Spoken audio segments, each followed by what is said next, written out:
Hai, saya Joe. Balik lagi di Dinding Joe. Kisah menyedihkan kali ini tentang sebuah keluarga Bangladesh yang tinggal di kota Markham, Ontario, Kanada. Buat yang penasaran, kita langsung ke ceritanya ya. Kisah ini dimulai beberapa puluh tahun yang lalu. Monirus Zaman adalah seorang pemuda Bangladesh yang pendiam, introvert, dan lebih suka bekerja daripada bergaul dengan teman-temannya.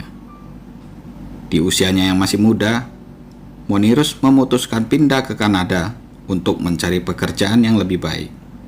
Walaupun dia sudah tinggal di luar negeri, Monirus tidak mau meninggalkan adat istiadat dan tradisi dari negara leluhurnya, yaitu Bangladesh.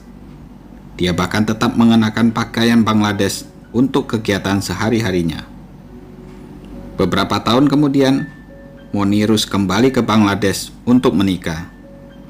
Dia bertemu dengan istrinya, Momotas, melalui perjodohan yang sudah direncanakan oleh orang tuanya yang ada di Bangladesh.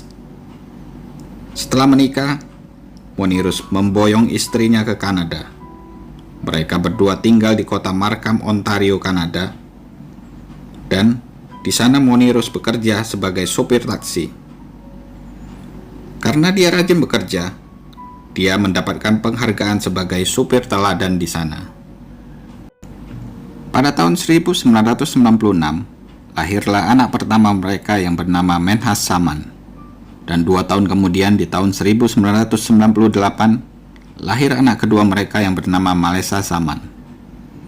Karena pasangan suami istri sangat sibuk bekerja, mereka kewalahan mengurus kedua anaknya tersebut. Kemudian mereka meminta ibu mereka datang dari Bangladesh untuk merawat anak-anak mereka yang masih kecil. Untunglah, berkat kerja keras mereka, akhirnya berhasil menjadi keluarga yang mapan. Mereka bisa membeli rumah yang cukup besar dan juga mobil. Kehidupan mereka berubah menjadi mapan dan berkecukupan. Momotas sangat membanggakan anak laki-lakinya. Dia memanjakan Menhas dan juga overprotective terhadapnya. Setiap pulang sekolah, anaknya selalu dijemput dan dibawa pulang ke rumah sesegera mungkin. Menhas yang pada dasarnya adalah anak yang pendiam dan introvert, menjadi semakin tidak suka bergaul dengan teman-temannya. Menhas lebih suka berdiam diri di rumah, di dalam kamarnya, dan itu membuat Momotas semakin bangga dan sayang terhadap Menhas. Karena Menhas dianggap anak yang baik dan penurut. Bahkan para tetangganya selalu melihat Menhas rajin membantu kedua orang tuanya. Kedua orang tua Menhas selalu membanggakan Menhas di depan para kerabat. Kalau Menhas ini adalah anak yang baik dan selalu mengutamakan keluarganya. Sedangkan Malesa memiliki kepribadian yang berbeda dengan kakaknya. Malesa tidak suka diatur oleh kedua orang tuanya. Dia juga suka memberontak dan tidak mau mengikuti tradisi keluarganya yang berasal dari Bangladesh. Malesa juga suka hidup berfoya-foya dengan mengikuti berbagai macam pesta busana dengan teman-temannya. Karena itu, Monirus dan Momotas akhirnya menumpukan harapan mereka pada Menhas. Mereka berharap anak pertama mereka ini bisa membanggakan kedua orang tuanya. Menhas lulus dari SMA Burr Oak di kota Markham, Ontario. Karena ayah dan ibunya menginginkan Menhas menjadi insinyur, maka mereka memasukkan Menhas ke sekolah universitas favorit di Kanada, yaitu York University. Menhas ini sebenarnya merupakan anak yang pintar. Nilai-nilainya selalu bagus sewaktu duduk di bangku SMA. Oleh karena itu, dia ingin kuliah mengambil jurusan teknik mesin. Tentu saja hal ini makin membuat kedua orang tuanya senang, karena mereka tidak bisa lagi berharap pada anak kedua mereka, yaitu Malesa. Namun setelah kuliah, Menhas menjadi makin pendiam. Dia menutup dirinya dan tidak mau bergaul dengan siapapun juga. Dia lebih suka menghabiskan waktunya dengan bermain game di dalam kamar setelah pulang dari kuliah. Sampai pada suatu hari, dia menemukan sebuah game online yang bernama Perfect World Void. Game ini semacam game online yang bisa dimainkan oleh semua orang di seluruh dunia. dan mereka bisa selalu berkomunikasi melalui game online ini. Menhas yang tidak memiliki teman di dunia nyata, namun dia memiliki banyak teman di dunia online ini, dan itu membuatnya sangat bahagia. Setiap hari, Menhas selalu menghabiskan waktunya bermain game tersebut. Setiap dia pulang kuliah, dia selalu mengunci pintu kamarnya dan langsung menyalakan komputernya untuk bermain game. Sampai pada akhirnya, dia menjadi malas belajar dan malas bangun pagi, sehingga dia selalu ketinggalan pelajaran di kampusnya. Gara-gara hal ini, nilai-nilai Menhas menjadi jelek semua. Bahkan di semester kedua, Menhas akhirnya di DO dari kampusnya karena dia sering bolos kuliah. Rupanya, setelah Menhas dikeluarkan dari York University, hal ini membuatnya sangat terpukul. Dia menjadi depresi dan panik karena takut melaporkan kepada orang tuanya. Menhas sadar dia itu adalah tumpuan kedua orang tuanya dan harapan bagi keluarganya. Dia menjadi takut orang tuanya akan menjadi kecewa terhadap dia. Saking takutnya, dia lalu bermain sandiwara, pura-pura pergi ke kampus, dan pura-pura kuliah setiap paginya. Padahal, setelah sampai di kampus, dia cuma nongkrong di kantin. Semua itu dilakukan selama 4 bulan.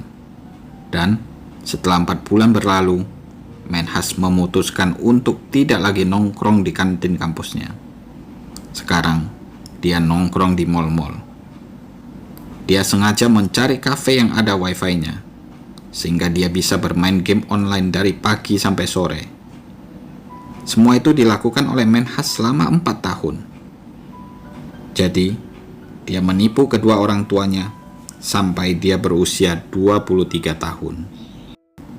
Pada tahun 2019, orang tua Menhas bertanya kepadanya, "Kapan waktunya kamu di wisuda, nak?" Menhas cuman bisa menjawab, "Masih belum waktunya."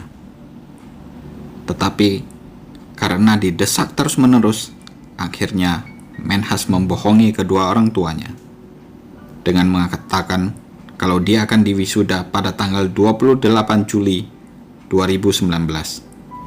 Waktu pun berlalu sampai pada tanggal 27 Juli 2019, sehari sebelum hari wisudanya. Nah, Menhas mengalami panik dan takut. Makan gak enak, tidur pun gak nyenyak. Dia merasa ketakutan kalau pada saat nanti di wisuda, gimana dia menjelaskan kepada orang tuanya. Menhas akhirnya mengambil sebuah keputusan yang mengerikan. Dia mengambil linggis dan masuk ke dalam rumahnya. Lalu, dia menuju ke kamar ibu dan neneknya. Ketika ia masuk ke kamar ibunya, dia melihat ibunya yang masih terbaring tidur. Saat itu, tanpa berpikir panjang, dia langsung menghabisi nyawa ibunya. Setelah itu, dia menuju ke kamar neneknya, dan dia melihat neneknya yang lagi tertidur. Menhas langsung menghabisi neneknya juga saat itu. Setelah melakukan hal keji itu, dia pergi ke kamarnya dan mulai main game online lagi. Lalu, dia chat dengan teman-temannya dan bilang kalau dia baru saja menghabisi nyawa ibu dan neneknya. Menhas bilang ke temannya, dia lagi menunggu waktu untuk menghabisi kakaknya 5 menit lagi. Setelah itu, dia akan menghabisi nyawa ayahnya juga dalam waktu 1 jam. Namun, teman-teman online-nya menganggap Menhas hanya bercanda. Mereka menertawakannya. 15 menit kemudian, Malesa tiba di rumah itu setelah pulang bekerja dari supermarket. Menhas yang bersembunyi di balik pintu masuk langsung menyerang adiknya dan menghabisi nyawanya saat itu juga tanpa ampun. Setelah melakukan itu, dia melanjutkan permainan game online-nya sambil menunggu ayahnya datang. Menhas menunggu ayahnya pulang sampai jam 12 malam. Dan ketika ayahnya tiba, Menhas merasa takut ayahnya akan melihat tubuh adiknya yang tergeletak di ruang tamu. Nah, supaya ayahnya tidak masuk ke dalam rumah, Menhas keluar menghampiri ayahnya yang lagi memarkir mobilnya di garasi. Setelah itu, dia langsung menghabisi ayahnya di tempat itu juga. Menhas lalu kembali ke dalam kamarnya dan melanjutkan permainan game online-nya. Dia bilang ke teman-temannya kalau dia baru saja menghabisi seluruh nyawa keluarganya. Tapi, lagi-lagi tidak ada satupun teman game online-nya yang percaya akan hal itu. Karena merasa tidak dipercayai, Menhas lalu memfoto seluruh tubuh keluarganya satu persatu, dan kemudian foto-foto tersebut diuploadnya di internet.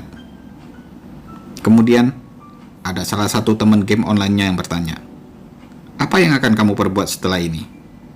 Menhas lalu menjawab, kalau dia akan pergi ke rumah mantan pacarnya dan akan menghabisi nyawa mantan pacarnya juga.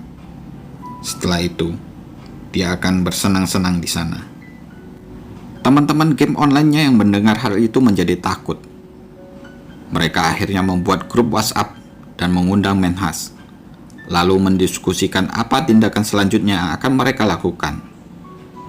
Mereka melakukan itu supaya Menhas tidak sadar kalau sebenarnya mereka sedang melacak IP address dan alamatnya Menhas. Namun hal itu sia-sia, karena mereka tidak menemukan sama sekali alamatnya Menhas.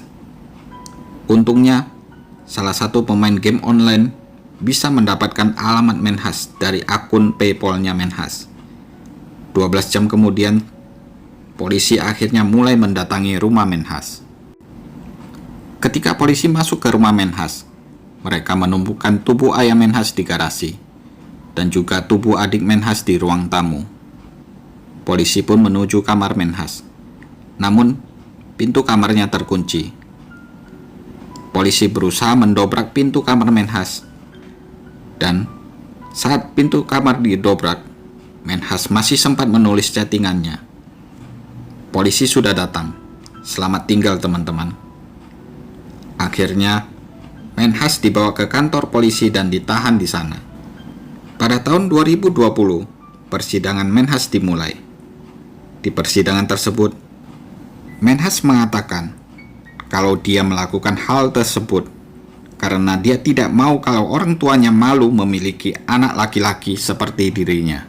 Dengan melakukan itu, orang tuanya tidak akan pernah tahu kalau anak laki-laki mereka satu-satunya adalah anak yang tidak berguna. Sebenarnya, Menhas merencanakan semua hal itu sudah selama 3 tahun, yaitu sejak tahun pertama dia mulai kuliah. Padahal, di tahun 2019 adalah tahun yang spesial buat Monirus dan Momotas. Karena di tahun tersebut, anaknya Menhas akan diwisuda, dan mereka akan merayakan wedding anniversary mereka yang ke-25.